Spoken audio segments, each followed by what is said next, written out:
तो आपण को स्वागत हमर ए मीटिंग को आपण को इंट्रोड्यूस आपण ना आपण करूचंदी कोन आपण तो आपण ड्रेस सेंस देखले लागु जे आपण गोटे साइकिल चोर वाले दुसंती नेशनल चोर माने जिदेम जानि परिवन चोर ताकू नेशनल चोर कहउछन ना माने चप्पल मध्ये चोरुचंदी सब ना मु आपण को देखिदिली जे आपण गोटे गाड़ी गैरेज खोलछुती बोथे एटा ओन बिजनेस ओ माने एडा सदा पार्ट टाइम जॉब सेल्फ करछन साइड बिजनेस ओ सो आपण को इंट्रोड्यूस करदियो मो हेले हमर जो कस्टमर मानकर लीडर ओके तो आमे कस्टमर लीडर आ गोटे चोर आ गोटे चोर नै पार्ट टाइम जॉब नेशनल चोर पार्ट ना टाइम ना जॉब से गाड़ी गैरेज गाड़ी garage I am mechanic for world famous को आईटीआई करथिले आईटी नै direct interview direct interview okay तो फर्स्ट प्रश्न आपण भाई आपण बाइक गुडा को बहुत लेट रे करचंदी स्कूटी गुडा को जल्दी रिपेयर करचंदी ता सहित स्कूटी गुडा को माने रिपेयर पे आस्तिले आपण माने सफा करिके मध्ये दे दुचंदी वाशिंग करिके किंतु गाड़ी गुडा को बाइक गुडा को पई से लागु न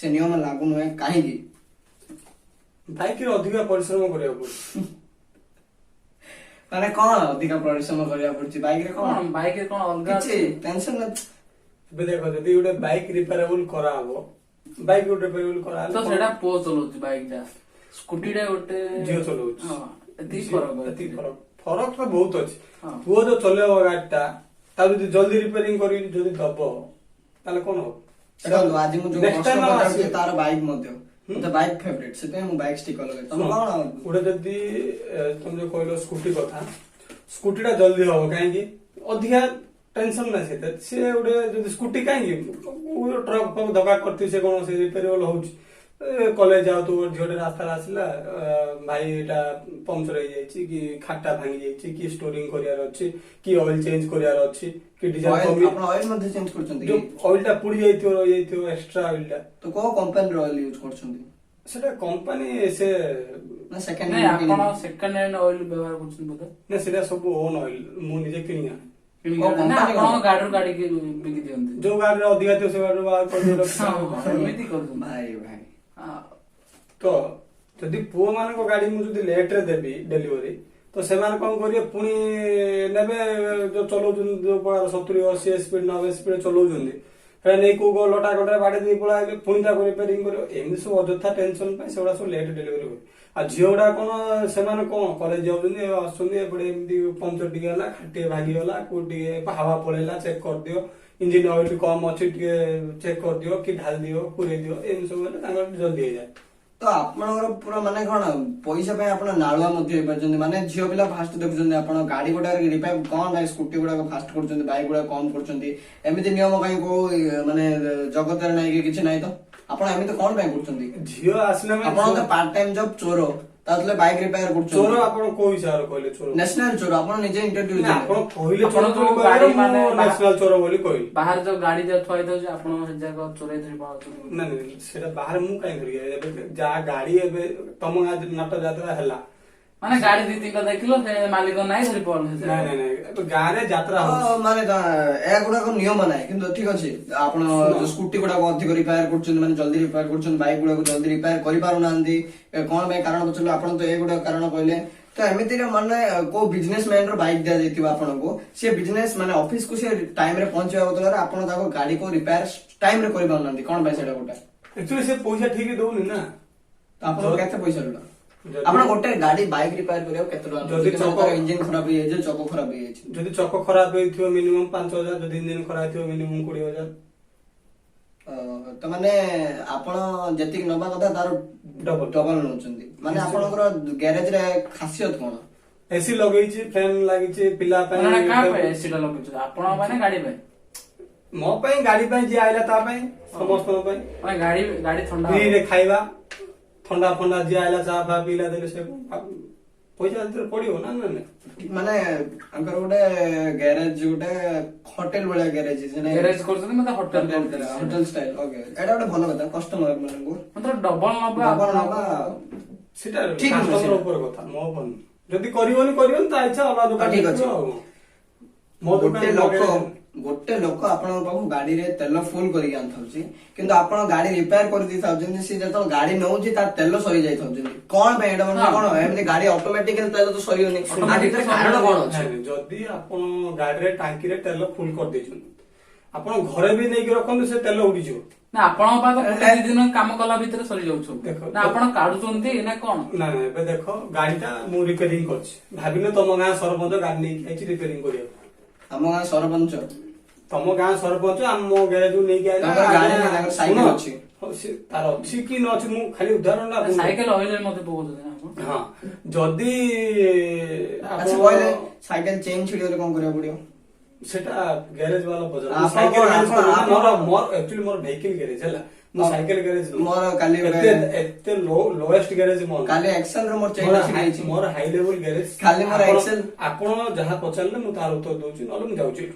हम कहली मोर गाटा माने मोर एक्सेल मो पिला ଶୁଣ, चलो जे एक्सेल ଆପଣ तार चेन କହିଲେ, छिडियो ଶୁଣ, कोन करिम ତେଲ ଯୋଉ ସରି ଯାଉଛି କହିଲେ ତେଲ ସବୁ ଗ୍ୟାରେଜ ସରିବ ମୋ ଗ୍ୟାରେଜ ଆର ଅଧିକା ସରିବ आपण गाडी बोलौछु तेरी ମାନେ करे ମୁଁ ବୁଲଉନି ଲୋକ ବୁଲଉଛନ୍ତି हां ଲୋକ ବୁଲେଇବେ କେମିତି ଏବେ ତମ ଗାଁ ସରପଞ୍ଚ ଗାଡି ନେଇକି ଆଇଲା ତାର ଦୁନିଆ ଲୋକ ଚିହ୍ନା ଥବ ସେଠି ଏଇଠି ସେଠି ଲୋକ ଚିହ୍ନା ଥିବେ ତା ଗାଡିଟା ଖରାପ ହେଇ ମୋ ଦାଣ୍ଡରେ ଠିଆ ହେଇଛି ଲୋକ ପଚାରିଲା ରେ କାଁ ଗାଡି ଏଇଟା ନା ସେ ଗାଁ ସରପଞ୍ଚ ତିଆରି ହେଇଗଲା କି ହଁ ଟିକେ ଦେଲୁ ସେ ରାଉଣ୍ଡି ମାରି ଦେଇକି ଆଇ ପାନ ଖଣ୍ଡେ ଖାଇ ସେ ନେଇକି ଗଲା ରାଉଣ୍ଡି ମାରି ଦେଇକି ଆଇଲା ତାପରେ माने ମୁଁ जा କହିଲି, गाडी मध्ये ମାନେ तमे ମାନେ कोन आपण आपण रिपेयर करे से तो भड़ा मते खाउछंती गाड़ी भड़ा ଭଡା आपण ନାଇଁ, कहले ଲୋକ ଏବେ ଦେଖ ଏବେ ତମ ଗାଡିଟା ନେଇକି ଆଇଲ ରିପେରିଂ ମୋର କାର। ତମ ତମ ହଁ କାର ହଉ ଯାହା ବି ହଉ ସେ କାର ହଉ କି ତମର ହଉ ଯାହାର ହଉ ମୁଁ ଜାଣିନି ମୋର ତମର ସେଟା କୋନ ସେ ତ ନେଇକି ଆଇଲା ସରପଞ୍ଚ ଗାଡିଟା ନେଇକି ଆଇଲା ଦେଖିଲା ଗାଡି ଭଲ ଅଛି ନୂଆ ଅଛି ଭାଇ ମୁଁ ଏମିତି ଗୋଟେ ଗାଡି କିଣିବାର ଅଛି କେମିତି କଣ ମୁଁ ଚଲେଇକି ଦେଖୁନୁ ଯଦି ଗାଡି ଭଲ ଲାଗେ ଗୋଟେ କିଣିବି ସେ ଗୋଟେ ରାଉଣ୍ଡି ମାରି ଦେଇକି ଆଇଲା ସେ 2 କିଲୋମିଟର ବୁଲି ଆଇଲା ତମେ ତ ତାହିର ଆପଣ ଭଡ଼ା ନଥୁଏ ନା ଭଡା ନାହିଁ। ଲୋକ ଶିଖିବା ପାଇଁ ଲୋକ ଜାଣିବା ପାଇଁ ମୁଁ ଦେଇ ମାନେ ସେ एग्जांपल से ଏବେ एक्सीडेंट कर देला गाड़ी नेकी एक्सीडेंट कर देला Risk ता का? पैसा रिक्स आपण नउचंती ना कस्टमर नउचंती କଷ୍ଟମର ନବ कोन में ଗାଡି ତାର माने आपण लोकଙ୍କୁ ଚଲେଇବା ପାଇଁ ଦେବେ ଭାଙ୍ଗି ଦେଲା ପରେ एटा कोन नियम Actually, କଣ ଦେଖନ୍ତୁ, ନାଇଁ, ନାଇଁ, ଦେଖନ୍ତୁ। ଗାଡି ଯଦି କାଷ୍ଟମର ନଦବ ସିଧା ତାକୁ ଫୋପାଡ଼ି ଦେଇ ତଳେ ଆଉ କଣ ବର୍ଷା ପାଣି ମାନେ? ଯେତିକି ଖତ ହବ ତାପରେ ଆଣିକି ନବ ଆଉ କଣ ସେଥିରେ କଣ ଅଛି ମାନେ ଆପଣ ଗ୍ୟାରେଜ ରେ ସବୁ ଫ୍ୟାସିଲିଟି ଅଛି ଫ୍ୟାସିଲିଟି ଫୁଲ ଯାକି ମାନେ ଆପଣ ଗାଡିକୁ damage କରିବା damage ପାଇଁ। କରିବା ନାଇଁ ଗାଡିକୁ ଡ୍ୟାମେଜ କଲି କେତ ଆଉ କପାଟ ଦବ ତ କଣ ହବ ଏଠି ଯିଏ ଗାଡିଟା ନେଇକି ଯିବ ସେ କଣ ଫୋପାଡ଼ି ଦେଇକି ଆଇବ କି ଭଲରେ ଚଲଉଥିବ ନା ବିଷୟ ଏମିତି ହବ ତ ଆପଣ ମାନେ ଆଉ ଗୋଟେ କଥା ଶୁଣିବାକୁ ମାନେ ମିଳିଛି ଆମକୁ କି ଆପଣ ଯଦି ଗୋଟେ ଗାଡି ଖରାପ ହେଇଯାଇଛି ତା ପାର୍ଟ ଗୁଡାକୁ ଆପଣ ସେକେଣ୍ଡ ହ୍ୟାଣ୍ଡ ରେ ପକଉଛନ୍ତି ଏବେ ଯେମିତି ଏବେ ଗୋଟେ ମାନେ ଚକ ଜଣେ ପକେଇବାର ଅଛି କିନ୍ତୁ ଆପଣ ନୂଆ ବଦଳରେ ସେକେଣ୍ଡ ହ୍ୟାଣ୍ଡ ମାନେ ଚକ ପକେଇ ଦଉଛନ୍ତି ଯାହା ଦ୍ଵାରା ସେ ବହୁତ ଜଲ୍ଦି ଖରାପ ହେଇଯାଉଛି ତ ଏମିତି କରାଯାଏନି ଆପଣ କଣ ପାଇଁ କରୁଛନ୍ତି ଆ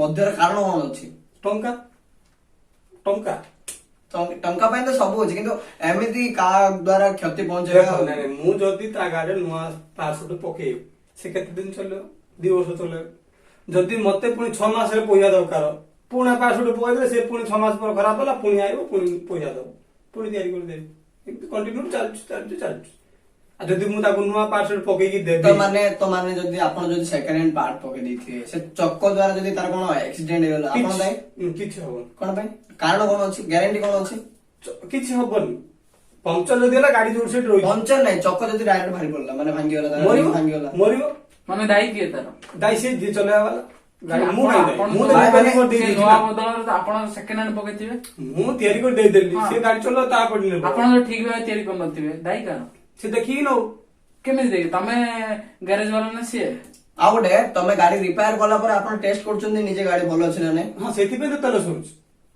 ମାନେ କେମିତି ଟେଷ୍ଟ ଆପଣ ଭୁବନେଶ୍ୱର ବୁଲି ଯାଉଛନ୍ତି ନା ନା ସେଇ ପାଖାପାଖି 5 କିଲୋମିଟର 6 କିଲୋମିଟର ମୁଁ ଚଲଉଛି ତାପରେ ଆଉ ଜଣେ ଦଉଛି ତାପରେ ମୋ ପୁଅ ଚଲଉଛି ତାପରେ ଭାଇ ଚଲଉଛି ସମସ୍ତେ ଚେକ୍ କରୁଛନ୍ତି ହଁ। ମାନେ ଦାଦା, କକା। ପରିବାର ମଧ୍ୟ ସମସ୍ତେ ଚଲେଇଛନ୍ତି ସେ ଗାଡିକି ନୂଆ ଗାଡି ଯୋଉଟା ହେଲା ସମସ୍ତେ ଟ୍ରାଏ କରୁଛନ୍ତି ଓ, ମାନେ ଚେକ୍ ବଦଳରେ ଆପଣ ଆପଣ driving ମାନେ କରୁଛନ୍ତି।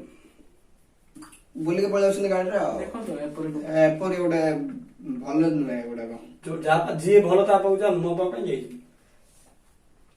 ନାଇଁ ଯେଉଁ ଆଉ ଗୋଟେ ମଧ୍ୟ ଶୁଣିବାକୁ ମିଳିଛି କି ଯେଉଁ ପିଲାମାନେ ଆପଣଙ୍କ ଗ୍ୟାରେଜରେ କାମ କରୁଛନ୍ତି ତ ଆପଣ ସେମାନଙ୍କୁ ଠିକ ଭାବେ ପଇସା ପତ୍ର ଦଉନାହାନ୍ତି କି ମାନେ ସାଲାରୀ ଯେମିତି ମାସକୁ ଦେବା କଥା ସେମିତି ଦଉନାହାନ୍ତି ମାନେ କଣ ପାଇଁ ଏମିତି ଯଦି ଦେଲେ ମଧ୍ୟ କମ ପଇସା ଦଉଛନ୍ତି କଣ ପାଇଁ ମାନେ ସେମାନେ କଣ ତାଙ୍କର କଣ କିଛି ଇଏ ନାହିଁ ମାନେ କଣ କି ତାଙ୍କେ କଣ କାମ କରିବେ ତାଙ୍କ ହକ୍ ସେ ପଇସା ମିଳୁନି ତାଙ୍କୁ କଣ ପାଇଁ ତମ ଗ୍ୟାରେଜ? ଦେଖ ମୋ ଅଲଗା ଗ୍ୟାରେଜ କଥା ମୁଁ କହିପାରିବିନି।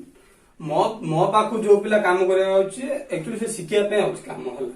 ଶିଖିବା ବଦଳରେ ତାକୁ କିଛି ଆଉ ଦବନି। ନା ଦିଆ ହଉଛି। ମୁଁ ଆକ୍ଚୁଆଲି 6 ମାସ ପାଇଁ ବର୍ଷ ପାଇଁ ଏଗ୍ରିମେଣ୍ଟ କରିଦେଇଛି। ଯିଏ ଦରମା ପାଇବ 6 ମାସ ପରେ ପାଇବ ନହେଲେ ବର୍ଷ ପରେ ପାଇବ। ତା ଇଚ୍ଛା ହେଲା କାମ କରୁ ନହେଲେ ପଢୁ।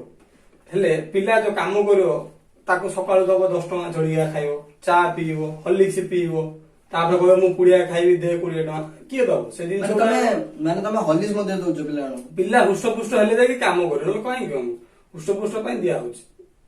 ମାନେ ଆପଣ ତମେ ସେଠି ଗ୍ୟାରେଜ କରୁଛନ୍ତି ନା ପିଲାମାନଙ୍କୁ ସମ୍ଭାଳିବାର ଯୋଉ କେନ୍ଦ୍ରଟା କରୁଛନ୍ତି? ନା ସେଟା ମୁଁ କରିବି, ଛାତ ଉପରେ ଜାଗା ଅଛି କରିବି, ସେଟା ଅତି ଶୀଘ୍ର ହବ। ମାନେ ପିଲାକୁ କାମ ଶିଖିବା ବଦଳରେ ଆପଣ ମାନେ ସେଇକିରେ ଡେଙ୍ଗା କମ୍ପ୍ଲେନ ଟିକେ ଛାତ୍ର ଟିକେ ମୋଟା ହବ। ଏଇଟା ଗୋଟେ ଭଲ କଥା, ନାଇଁ, ମୁଁ କିନ୍ତୁ ଆ ପାଇଁ ଆମର ସରକାର ମାନେ ବ୍ୟବହାର କରିସାରିଲାଣି ମଧ୍ୟ।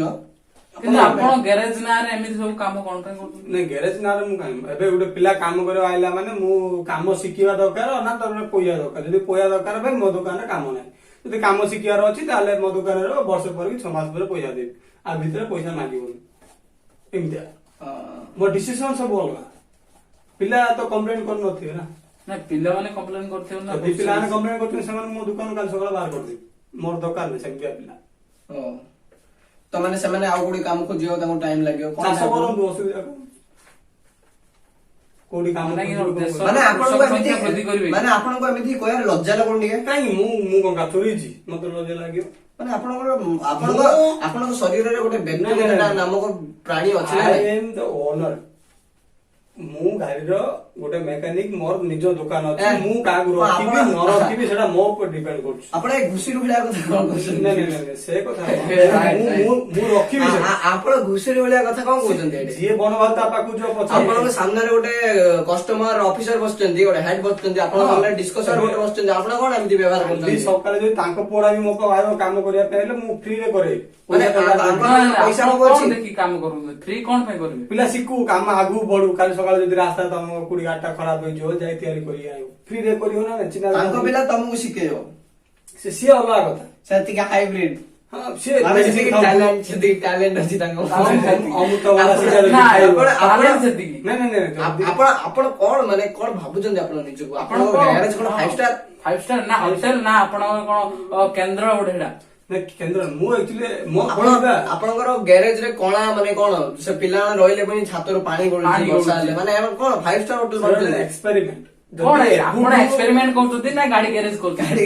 ପ୍ରଥମ କଥା ଏଇଟା, ମାନେ ଏକ୍ସପେରିମେଣ୍ଟ କରିବା ତ ସାଇନ୍ସ ଏକ୍ସପେରିମେଣ୍ଟ କରି ଗାଡି ଗ୍ୟାରେଜ ଛାଡି ଦିଅନ୍ତୁ। ନାଇଁ ସେଟା ପିଲାମାନେ ଏବୁଠୁ ଯଦି ସେଇ ଲେଭେଲରେ ବଢିବେ ଭବିଷ୍ୟତରେ ଆଉ କଷ୍ଟଟା ହବନି। କଷ୍ଟ ହବନି, ସେ ପାଣି ଯାକ ପଡିକି ସବୁ ଇନଫେକ୍ସନ ହଉଛି, ତାଙ୍କୁ ରୋଗ ମଧ୍ୟ ହଉଛି। କି ଆପଣ ପଇସା ଦଉଛନ୍ତି ଆପଣ? ହଁ ନା କେତେ ପଇସା ଦଉଛନ୍ତି? ଯାହା ଖର୍ଚ୍ଚ ହେଲା ମେଡିସିନ ବାବଦରେ, ଆଉ ବାକି ମାନେ ତାର ଖର୍ଚ୍ଚ 5,000 ଆଗେ 200 ଟଙ୍କା ଦେଇ ଦଉଛନ୍ତି, ସମ୍ମାନ କରିଦଉଛନ୍ତି। ମନେକର ଜଣେ ତାର ମନେକର ଜଣେ କାମ କରୁଛି, ତାର ହାତଟା କଟିଗଲା, ତାକୁ ଅପରେସନ କରିବା 3 ଲକ୍ଷ ଟଙ୍କା, ଆପଣ ଦଉଛନ୍ତି କି? ହାତ କାଟିବ କାହିଁ? ସେ ମୋଟର ମେସିନ ଚାଲିଛି, ହାତ କଟିବ? ହାତ କଟିବା ପାଇଁ ଏକ୍ସାମ୍ପଲ ର କୌଣସି ଆବଶ୍ୟକତା ନାହିଁ। ସେଠି ମୋର ମେସିନ ଚାଲିନି ହାତ କଟିବା। ମୁଁ ଖାଲି ଗାଡି ଗ୍ୟାରେଜ ଟେ କରୁଛି। ଗାଡି ଗ୍ୟାରେଜରେ ତାର କଣ ବହୁତ ବଡ ପ୍ରୋବ୍ଲେମ ହେଇଗଲା, କଣ ତାର ଗୋଟେ ହେଇଗଲା, ଫ୍ୟାମିଲି ପ୍ରୋବ୍ଲେମ ସେ ବୁଝିବ। ମୋ ଦରମା ଗ୍ୟାରେଜ ତରଫରୁ ହେଇଗଲା, ମୋ ଗ୍ୟାରେଜ ତରଫରୁ ହେଲେ ମୁଁ ସେ କଥା ବୁଝିବି। 3 ଲକ୍ଷ ବୋଲି 3 ଲକ୍ଷ ଦେବେ। ହଁ ଘର ବି ବିକିଦେବି, ଟେନସନ ନାହିଁ। ଆପଣ ତ ଘର ନାହିଁ ମୂଳରୁ, ଘର ସେଟା ଭଡା ଅଛି ନା, ଭଡାଟା ବିକିଦେବି। ଭଡା ବିକିବେ କେମିତି? ମାଲିକ ଆପଣଙ୍କର ବିଜନେସ କେତେଟା? ଘର ଭଡା ଦଉଛନ୍ତି, ଗ୍ୟାରେଜ କରୁଛନ୍ତି, 5 ଷ୍ଟାର ହୋଟେଲ ଛିଡାକୁ ପୁଣି କରୁଛନ୍ତି, ପିଲାକୁ ଇଏ କଣ ଚାର ଥୁମ୍ପିକି ଦଉନ ତ? ମୋ ଗ୍ୟାରେଜରେ ମୋ ଗ୍ୟାରେଜରେ 4 ପ୍ରକାର ବିଜନେସ ହଉଛି। ଗୋଟେ ହେଲା ଗାଡି ଗ୍ୟାରେଜ କାମ ଚାଲୁଛି ହେଲା, ଦ୍ୱିତୀୟ ହେଲା ଛାତ୍ର ନିବାସ ଗୋଟେ ଖୋଲି ଦେଇଛି। ପିଲା ଆସି ଯାହା ଘରେ ବାପା ମା ଗାଡି କଲେ, ସ୍କୁଲ ଯାଉନଥିବ ବୋଲେ ସେ ମୋ ରୁମ ରେ ଆସି ଉପରେ ରହିଲା, ଦିନ ଯାକ ଖାଇବା ପିଇବା କଲା, ଗାଡି ରାତିରେ କରିକି 100 ଟଙ୍କା ଦେଇକି ପଳେଇଲା। ତୃତୀୟ ଜିନିଷ ହେଲା ଯୋଉ ତାପରେ ଆଉ ଗୋଟେ ରହିଲା ଯୋଉ କଲେଜ ଟକି ଗୁଡା ଟକି ଲଫଡା ହଉଛି। ସେମାନେ ପାଠଶାଠ ଯଦି କ୍ଲାସରେ ଯଦି କୌଣସି ପ୍ରକାର ଅଘଟଣ ହେଲା, ସେମାନେ ସିଧା ମତେ ଫୋନ କରିବେ, ଭାଇ ଗୋଟେ ଏମିତି ପ୍ରୋବ୍ଲେମ ହେଇଛି ଆଉ ରୁମ ଟିକେ ଦରକାର। ହଁ ପଳେଇ ଆସ। ରୁମ ଆଇଲେ ରହିଲେ, ଇଏ କଲେ ଦେଇକି ଗଲେ। ତଳେ ଗ୍ୟାରେଜ, ଉପରେ ସବୁ ନାମଜାଦା ଲୋକ, ଏମିତି ଆସୁ। ଆପଣଙ୍କ ନାଁରେ ଟ୍ରିପଲ କେସ୍ ହବା କଥା। ନା କାହିଁକି? ମୁଁ ଜନସେବା କରୁଛି ତୁ କେସ୍ କାହିଁକି ହବ? ଏମିତି ତ ସେବା ଆପଣଙ୍କ ଦରକାର ନାଁରେ ନାହିଁ। ମୁଁ ପର୍ସନାଲ ସିବିଆଇ କେସ୍ ଲଗେଇବି। ଲଗାନ୍ତୁ। ସିବିଆଇ ମାନଙ୍କୁ ତଦନ୍ତ କରିବାକୁ କହିବି। ହଁ କୁହନ୍ତୁ। ତ ଆପଣଙ୍କ ପାଇଁ ଆଉ ଗୋଟେ ମୁଁ ଶୁଣିବାକୁ ପାଉଛି କି ଆପଣ ମାନେ ଗାଡି ଯୋଉ ଚୋରଉଛନ୍ତି ସେ ଗାଡି ଗୁଡାକୁ ଆପଣ କଲର ଫଲର ପେଣ୍ଟ କରିକି ନମ୍ବର ପ୍ଲେଟ ଚେଞ୍ଜ କରିକି ସେକେଣ୍ଡ ହ୍ୟାଣ୍ଡ ରେ ବିକି ହଁ ଦଉଛନ୍ତି। ବିକା ହଉଛି। ସେଗୁଡାକ ଠିକ ନୁହେଁ। କାହିଁକି ଠିକ ନାହିଁ? ମୁଁ କଣ ଜାଣିଛି ସେ କୋଉଠୁ ଆଣିଲା କଣ କଲା? ଏବେ ତମ ଗାଁ ଯାତ୍ରା ଲାଗିଛି 5ଟା ବାଇକ୍ ସେଠି ଅଛି, ସେ ନେଇକି ପଳାଇଲା ଗଲା ଭାଇ ଆଉ ଏ ଗାଡିଟା ବିକିଦବ। ମୁଁ କହିଲି କେତେ? ସେ କହିቶ ନା 20,000 ବିକିଦବ ବାକି ତମର ଗାଡିଟା ତ ଆପଣ ଏଇଟା ପଚାଶ ବିକି ଦଉଛନ୍ତି, ହଁ, ଗାଡି କଲର ଫଲର ତ ଆପଣ କରିଦେଇକି ତାକୁ ଗା- 8,000 ବିକିଦେଲା, ତାପରେ ସେ 20 ନେଲା, ମୋ 40 ନେଲା, ଆରାମ କଲା ଆଉ। ତ ଆପଣଙ୍କ ଗ୍ୟାରେଜ ର କୋଉ ପାଖରେ? ରୋଡ ସାଇଡ ରେ, କୋଉ ରୋଡ ସାଇଡ ରେ? ଟାଉନ ଉପରେ। ସେ ଟାଉନ ଉପରେ ମୋର BMW ଟା 3 ଦିନ ତଳେ ହଜି ଯାଇଥିଲା। ସେଟା ଆପଣ ପୋଲିସ କମ୍ପ୍ଲେନ କରନ୍ତୁ। ନା, ଏଇଟା ଆପଣ ନେଇଥିବେ ଆପଣ ନେଇଥିବେ ବୋଲି ଭାବୁଛି ମୁଁ। ନା ମୁଁ ଆକ୍ଚୁଆଲି ଗାଡିର କଭରିଂ ଦେଖିକି ନେଇଛି। ନା ମୋ ଗାଡି ପୁରା ଏକଦମ ସିଏ ଗୋଟେ ମାଇଲେଜ ନେଇ ନା ଗାଡିର। ଗାଡିର BMW ର ମାଇଲେଜ ନା 10-15 ଆସିବ, ସେ ଲୋକ କିଣିବେ ସେଗୁଡା କିଣିବେ। ତେବେ ଦେଖ ଲୁନା, ହିରୋ ହୋଣ୍ଡା, ଏମିତିରେ ମତେ ଲାଗୁଛି ଆପଣ ହିଁ ଚୁରେଇଥିବେ। ଆପାଚି ଏ ସବୁ ଗାଡି ଆପଣ ଗୁଡା ହିଁ ମାଇଲେଜ ଚୁରେଇଥିବେ। ଆପଣ ହିଁ ଚୁରେଇଥିବେ। ମତେ କଣ ଦରକାର ସେଗୁଡା ନେଇକି କରିବି କଣ? ମାନେ ଆପଣ ଏବେ ଯୋଉ 2-3 ଦିନ ତଳେ ଆପଣ ଗୋଟେ ନିଜେ କାର କିଣିଛନ୍ତି, ମୁଁ ଜାଣିଛି ସେଇଟା ମଧ୍ୟ BMW, ତାର କଲର ଫଲର ନମ୍ବର ପ୍ଲେଟ ଚେଞ୍ଜ ହେଇଛି। ସବୁ ଚେଞ୍ଜ ହେଇଛି। ହଁ, ସେଇଟା ସେଇଟା ଆପଣ- ଆପଣ ଆଣିଲେ ଆପଣଙ୍କର ବୋଧେ? ବୋଧେ? ମୁଁ ଆମେରିକାରୁ କିଣିଲି, ଓବାମା ଦେଇଥିଲା ମତେ। ହଉ ଓବାମା ଦେଇଥିଲା। ଓବାମା ଦେଇଥିଲା। ତାଙ୍କେ ସବୁ ଅଛନ୍ତି। ସିଏ ମତେ ପଠେଇଲେ ସେ ଗାଡି ସେଇଠୁ ନା ଆଙ୍କର ସେ ଗାଡିଟାକୁ ନେଇକି ଆପଣ ଆପଣ ନମ୍ବର ନମ୍ବର ପ୍ଲେଟ ଦେଖୁନ ସେଥିରେ ଆମେରିକାନ ଅଛି, ହଁ ଆମେରିକା ରହିବେ ତ ଆମେରିକା ରହିବ। US 3250 ଲେଖା ହେଇଛି। ସେଟା ତ ମୁଁ ଜାଣିଛି। ଆମେରିକା ଗାଡି ଏଠି କଣ ପାଇଁ ଚଲାଉଛନ୍ତି ହଁ। ଆପଣ? ଗୋଟେ ଏଇଟା ଗୋଟେ case ପର୍ସନାଲିଟି, କଣ personality? ମୋର ଫ୍ୟାସନ ସେଇଟା। ମୋର ଆପଣଙ୍କୁ fashion। ଜେଲରେ ରଖି India- personality ହବ? ଜେଲ କେମିତି ପୁରେଇ ଦେବେ ଆଜ୍ଞା? ସେଟା ଅସୁବିଧା। ମାନେ ଆପଣ ଇଣ୍ଡିଆର ନାଁ ଖରାପ କରୁଛନ୍ତି। କାହିଁକି ଖରାପ କରିବେ? କାରଣ ଇଣ୍ଡିଆରେ ଯଦି ରହିକି ଆପଣ ଆମେରିକାର ଗାଡିର ନମ୍ବର ପ୍ଲେଟ ଦେଖିବେ ତ ଇଣ୍ଡିଆକୁ ଆପଣ ଏଇଠି ରହିକି ଆମେରିକା ଲୋକ ସହିତ କେମିତି କଥାବାର୍ତ୍ତା କଥା ହେବା ସହିତ କଣ ନମ୍ବର ପ୍ଲେଟ ବଦଳେଇବା ଠିକ? ହଁ ନିଶ୍ଚିତ ଭାବରେ ମୋ ଫ୍ୟାସନ ସେଟା। ମୁଁ ଆମେରିକା ନା ଆପଣ ଫ୍ୟାସନ ବୋଲି ଆପଣଙ୍କୁ ଏଠି କୁଟା ହବ ଚଳିବ? ସେମିତି କେମିତି ହବ? ଆପଣଙ୍କ ଫ୍ୟାସନ ସେଇଟା? ସେଟା ଆପଣ ଫେମସ, ମୋ ହଁ, ଫ୍ୟାସନ। ଆପଣ ସହିବାକୁ ପଡିବ। ନା ମୁଁ ଶହେ ଲୋକ ନୁହଁ ନା। କଣ ପାଇଁ? ମୁଁ ଆକ୍ଚୁଆଲି 100 ଲୋକଙ୍କ ପାଇଁ ମୁଁ ହଁ, ଜନସେବା କରେ। ଆମେ କଣ ଆଉ କଣ ଅଲଗା କି? ନା, ନା, ଆମେ ମୁଁ ମଧ୍ୟ ଜନସେବା ଲୋକ। କରେ। ଆମେ ବି ଜନ ଆଗେ ସେବା କରିଦଉନ ଟିକେ। ତ ଆପଣଙ୍କ ନାଁରେ ଆଜି ଯଦି ପ୍ରଶ୍ନ ପଚରା ହେଲା, ଆପଣଙ୍କ ନାଁରେ ଗୋଟେ ମଧ୍ୟ କେସ୍ ହବାକୁ ପଡିବ, ଯୋଉଟା କି ଆପଣ ଦେବେ, ମୁଁ ଦେବି, 2 ଜଣ ମିଶିକି ଆପଣଙ୍କ ନାଁରେ ଗୋଟେ କେସ୍ ଦେବୁ। ଆଜ୍ଞା। ସେଟା ପୁଣି ରେପ୍ କେସ୍ ହବ। ନା ରେପ୍ କେସ୍ ଏଇଟା ବହୁତ ଆପଣ ବଡ କେସ୍। ଆପଣ ମାନେ ମିଛ କହିକିରି ଏମିତି ଯଦି ଏତିକି କରିପାରିଲା, ଆମେ ମଧ୍ୟ ମିଛ କେସ୍ ଦେଇକି ଆପଣଙ୍କ ନାଁରେ କେସ୍ ଆପଣ ଜେଲରେ ମାରିପାରିବୁ। ଲୋକ ଦେଖୁଛନ୍ତି ନା ବହୁତ ମୁଁ ଖରାପ। ଗୋଟେ ତ ଏକ୍ସଟ୍ରା ଗୋଟେ କେସ୍ ଦେଇ ମର୍ଡର କେସ୍ ଦେବେ। ନାଇଁ ନାଇଁ ଏ ସବୁ ଲୋକ ଦେଖୁଛନ୍ତି, ବହୁତ ବହୁତ ଖରାପ ହବ ଏ ସବୁ। ସେ ରେପ୍ କେସ୍ ଦେବେ, ମୁଁ ମର୍ଡର କେସ୍ ମୁଁ ଆକ୍ଚୁଆଲି ଆପଣ ମାନେ ଦିଟା ଗାଡି case ରେ- ଗ୍ୟାରେଜ ଦିଟା କେସ୍ ରେ ଆମେ ପିଟି ପାରିବେ ତ? ମୁଁ ଗାଡି ଗ୍ୟାରେଜ କରୁଛି ବୋଲି ଏ ସବୁ ହଉ ଆପଣ ଯଦି ଥାନାରେ ଗ୍ୟାରେଜ ରେ ଖୋଲିଲେ ଭଲ ହବ। ପାର୍ଟ ଧରି ଯାଇଥାନ୍ତୁ। ସେଟା ବଡ ଥାନାରେ ଗ୍ୟାରେଜ ଖୋଲିଲେ ମାନେ ଏବେ ପୋଲିସ ଗାଡି যাব ଖରାପ ହେଇଗଲା, ଚୋର ଦେବେ ସେଠି ବିକି ଦେବେ କଲର ପ୍ରିଣ୍ଟ କରି। ଠିକ ଅଛି। ଆମ ଆଇଡିଆ ଆପଣ ଟିକେ ଟ୍ରାଏ କରିବେ ପୋଲିସ ଷ୍ଟେସନ। ସୁନ୍ଦର। ଠିକ ଅଛି, ଏବେ ପୋଲିସ ଷ୍ଟେସନ ଯିବା ରେଡି ହେଇଯାଅ। ଚାଲ। ଚାଲ। ଅନ୍ୟାୟ। ନାଇଁ ଚାଲନ୍ତୁ ଚାଲନ୍ତୁ, ଚାଲନ୍ତୁ ଷ୍ଟାଇଲ ଚାଲନ୍ତୁ। ଚାଲନ୍ତୁ।